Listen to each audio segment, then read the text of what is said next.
So today we'll be going over how to draw proportions for male and female anime characters. To start with, you may have heard of a character being 6 heads or 7 heads tall, and essentially what that is we're using the head as a ruler to measure the rest of the body to it.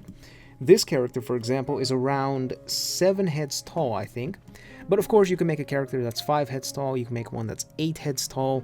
Depends on the character design, but I'm going to use some standard proportions, which means the guy is going to be 7 heads and the girl is going to be around 6.5 heads. First thing we need to do is create our scale, just to make the explanations easier. I'm going to mark the top border and bottom border just to make sure that our character doesn't go off the page. Now we need to divide this line into 7, and there's actually a pretty cool way to do that. If you draw a diagonal line and then divide this line into 7 equal pieces, then we draw a line from this point to this point right here, and then we just connect all of these other points with lines that run parallel to that first point we drew. 1, 2, 3, 4, 5, 6, and 7.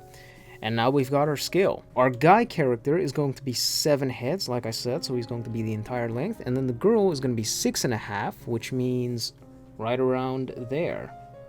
The first thing we need to do now is figure out the halfway point of the body, which is the crotch.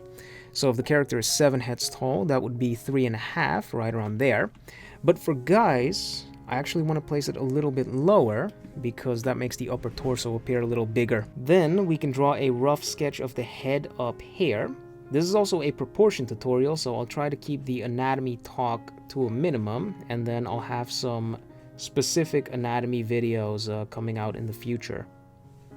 Up next, we need to start getting into landmarks. So a landmark is basically a point on the human body that we can use as a guide to figure out the placement of other body parts. A common one would be the belly button, which is around 1 head above the crotch, so that would put it right around there. And once we've got the belly button, we can figure out where the waist is, because it's usually in that same area. I'm actually going to place it directly on top of it in this case, so right around there. I'm going to use some simple shapes to map out where I want to place the rib cage and the pelvis. So the rib cage would be up there, pelvis down there, and just in case you're not aware of what they look like, then here you go. This would be the pelvis, and then you've got the rib cage right there.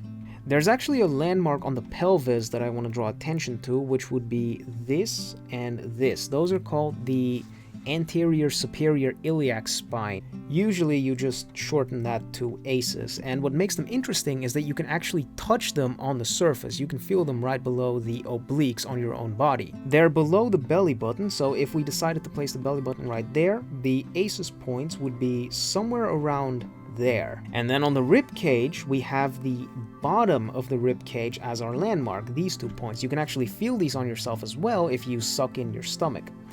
And you can tell that the belly button is slightly below them, so it would be somewhere around there. In the drawing, that means our rib cage would extend to somewhere around there. Then there's one last landmark on the rib cage, which would be these 2 bones up here. These are called the collarbones, and you can touch them on yourself again. You can see them on pretty much everybody, and they are where the neck transitions to the shoulders. Back to the drawing, we're going to draw the neck from up here, goes down here.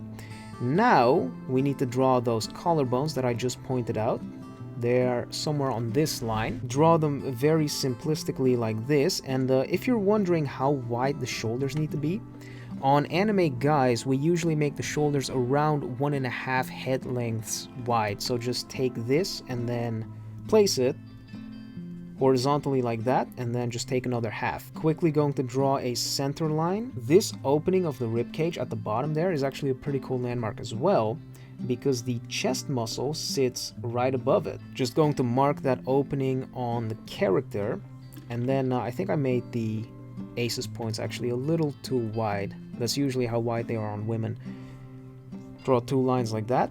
So now we can move on to the limbs. We're going to start with the arms. It's pretty simple actually. The wrists line up with the bottom of the crotch, which would be there. And then around halfway is where you would place the elbows, which also lines up with the bottom of the rib cage. Now moving on to the legs, we need to take one last look at the pelvis. These two bones right here are called the femur, which is the upper leg bone.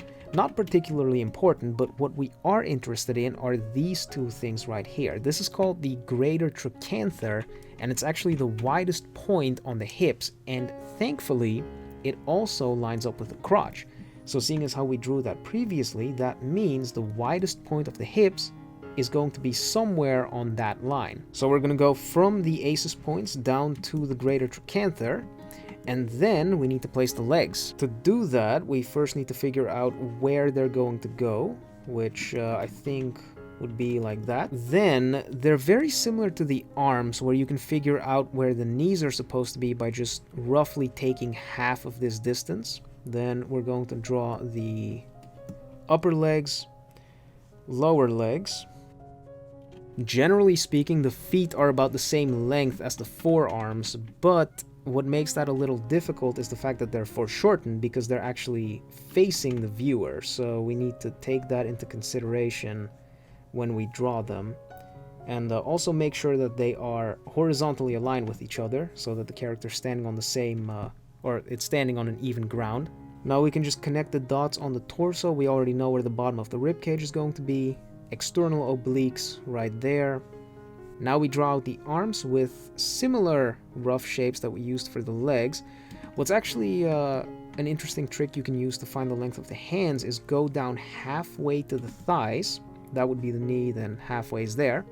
And then a stretched out hand reaches exactly to that point. And then that should be it. We have a base that we can use to draw male characters. So for the female character, we're going to start by finding the halfway mark of the body. She's 6.5 heads tall, which means 325 is right around there. That's where we're going to place the crotch. You could technically place it slightly higher to make the legs appear longer. It's something that you see in certain art styles like Persona, for example, but I'm just going to keep it right there. One head length is around that big, so let's place a rough sketch of the head right around here. Something like this. To find the belly button, we go one head length up from the crotch, and then we go slightly below that. Now we need to place our rough shapes for the pelvis and rib cage. One interesting thing to note about the difference between male and female pelvises and rib cages is that on women the pelvis is wider than the rib cage, whereas on men they're about the same size. The female pelvis is also slightly shorter than the male pelvis, so while the male pelvis reached this high up, the female pelvis is only going to reach that high up, and the belly button is still going to be above the aces points. Now we can draw the neck, and then the collarbone is essentially going to be the same thing, except it's going to be even more visible because women have less muscle in this area, so the bones are more pronounced. Let's do that. Then the shoulders are going to be around one head length wide, which would put us somewhere around there, I think. Bottom of the rib cage is slightly above the belly button again. Then we place our opening of the rib cage. Quickly sketch out that center line. Then let's try to find out where the legs are supposed to go. So first, we look at the pelvis again. We have the greater trochanters, the widest point on the hips. That same thing applies to women. But then, because of how wide the female pelvis is, it means that the greater trochanters are relatively further out than they would be on men. And on women, they would actually line up with the width of the shoulders. 1, 2. Then we need to place the legs.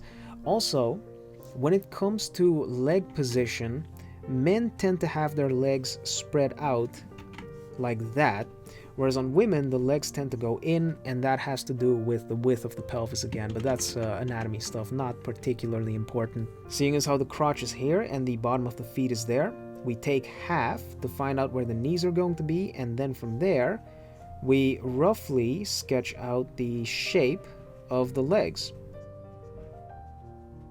For the arms, we draw a line all the way down to the crotch, take half, and that should line up with the bottom of the rib cage, which means we also have the length of the forearm.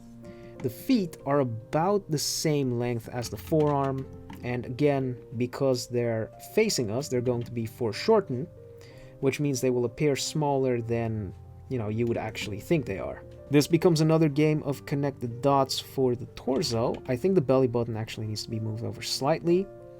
And then roughly sketch out the arms, collarbones, and then from there we're basically done. The hands are the same thing. You go down halfway to the thighs, and that's where you would place the fingers. And there we go. I think we're pretty much done with both characters. And real quick, let's do a quick summary of some differences between men and women.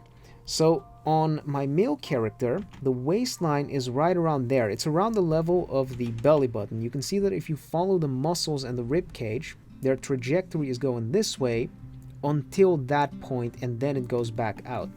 On women, they're going down until about the bottom of the rib cage, at which point it goes back out. So the waistline's a lot higher. Then on men, if you want to make your character look more masculine, you can make their forearm longer than their upper arm, whereas on women you can keep them about the same length. For the legs, on men you want to keep everything relatively straight, especially when we go down to the calves. The curves of the calves still exist, but you don't want to make them that pronounced.